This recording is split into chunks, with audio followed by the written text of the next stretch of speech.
Hey guys, it's me, my face, and Soxy.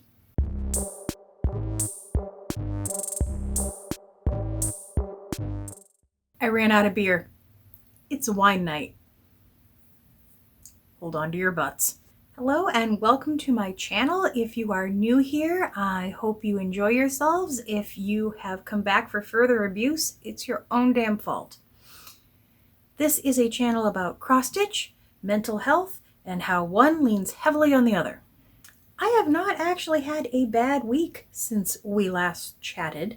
I got, for me, a big pile of haul, and I did some actual progress on some of my whips.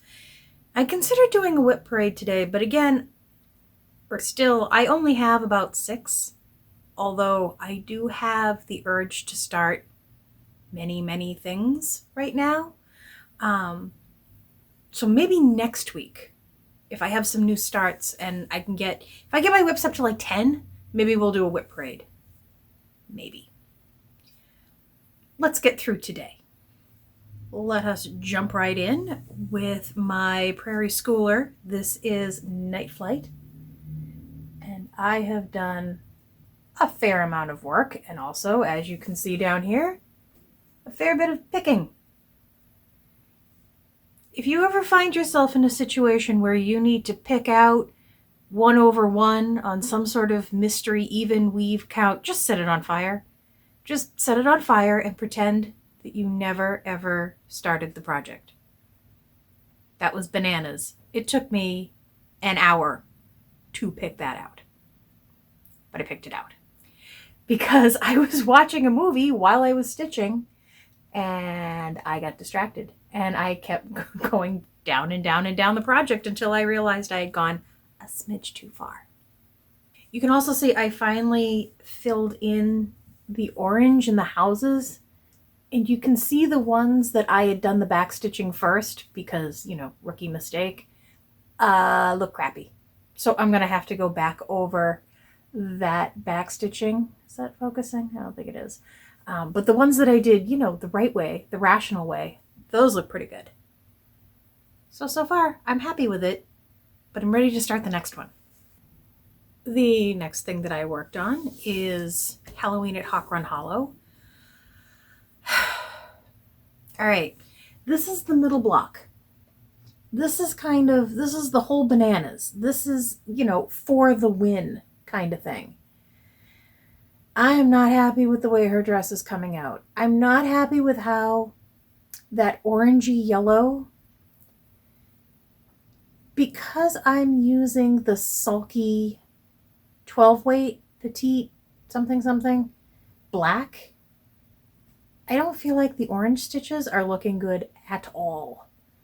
Not so much that I'm going to redo them, but maybe I will do the orange first on the next witch and see if filling in the black around them looks any better. But I did make progress. I got a whole bunch of that skirt done. I continue to be in love with it. The last thing that I worked on is Templar Prophecy. You may remember that I was having a bit of a conflict with the dragon in this one. The whole dragon head that I had started was off by half a stitch, which made me all twitchy and whatnot. So I finally picked it all out, and I managed to get past the point that I had been before I found my error. So at least I have moved on. I'm quite ready. I love the green, I love the dragon, I love this piece, but I'm quite ready for the dragon to be done and to move on to other things. I'm actually considering going all the way across the top as far as, to the edge of the piece. I've gotten into this weird habit of buying ginormous pieces of fabric and then just using the part I need and cutting it out later, if I ever cut it out, because, I never finish anything. But I end up with all of this stuffed in the sides and getting in my way and all that. So I want to cut this down to at least just be as big as it needs to be. And hopefully it'll be a little easier to deal with. I may even be able to go down a size on the Q-snap. I have started using my Lowry stand again because it's been very difficult for me to hold. Like even when I use something like this, I kind of hold it this way. It's been difficult on my wrist. I wouldn't say it's carpal tunnel because that's a very specific problem, but my wrist hurts a lot and it's my mousing hand, so I have to be kind to it. I kind of need that to survive. So yeah, I'm going to see if maybe next I just find out how wide this thing is going to be and cut the fabric down once I hit the edge and I know I'm safe. As if we're ever really safe in cross stitch.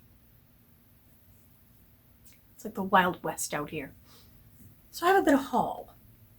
I mentioned a couple of videos ago that my sister and I actually exchanged Fat Quarter Shop gift cards for Christmas. Same amount and everything. We just traded them.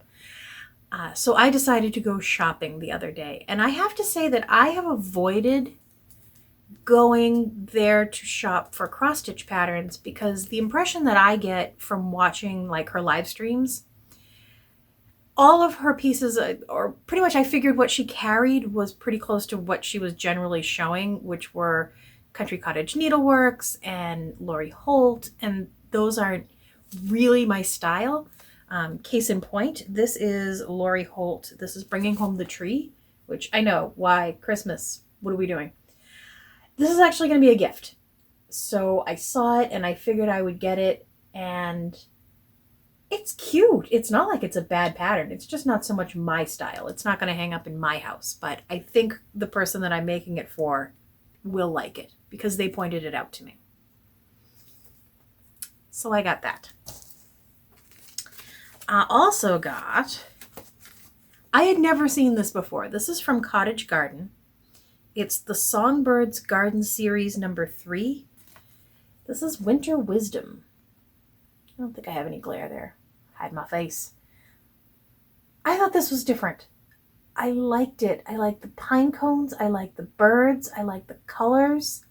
I don't usually work in browns and grays, and I really like this. And I really don't have anything for winter. I have a couple of, not even a couple, I have like one Yule ornament, and I have a primitive needle that I've never done. I have that pattern. I should get that out of the way too, because it's really small. But either way, winter, that's kind of what I was looking for. And it's not very big. It is not going to tell, yeah, 159 by 159. So that's going to be pretty quick, I say. We'll see what happens, you know, in December when I'm still working on it.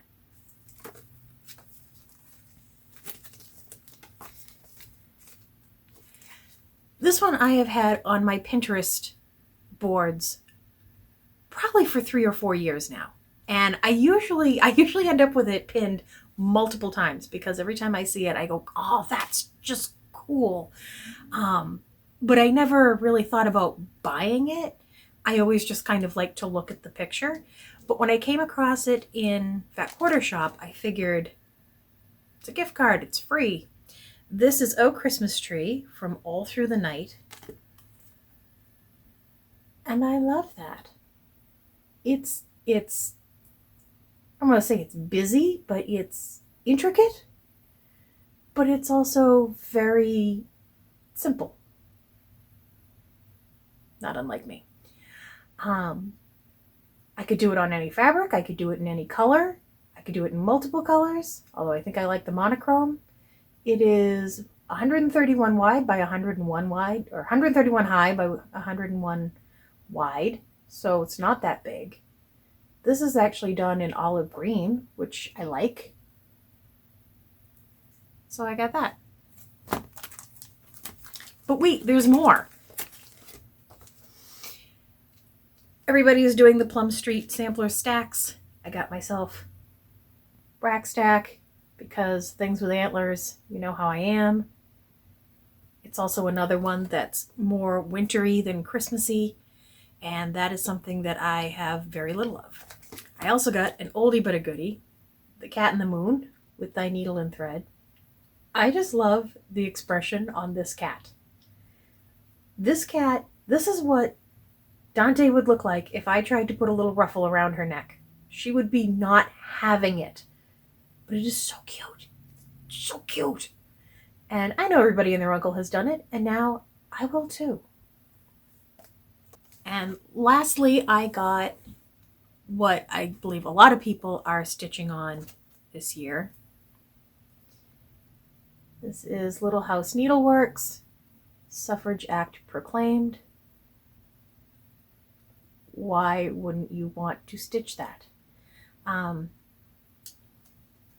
If I remember, I will put a card up here for one of Bendy Stitchy Michelle's videos where she goes through other important dates, because technically this is the date that white women got the right to vote.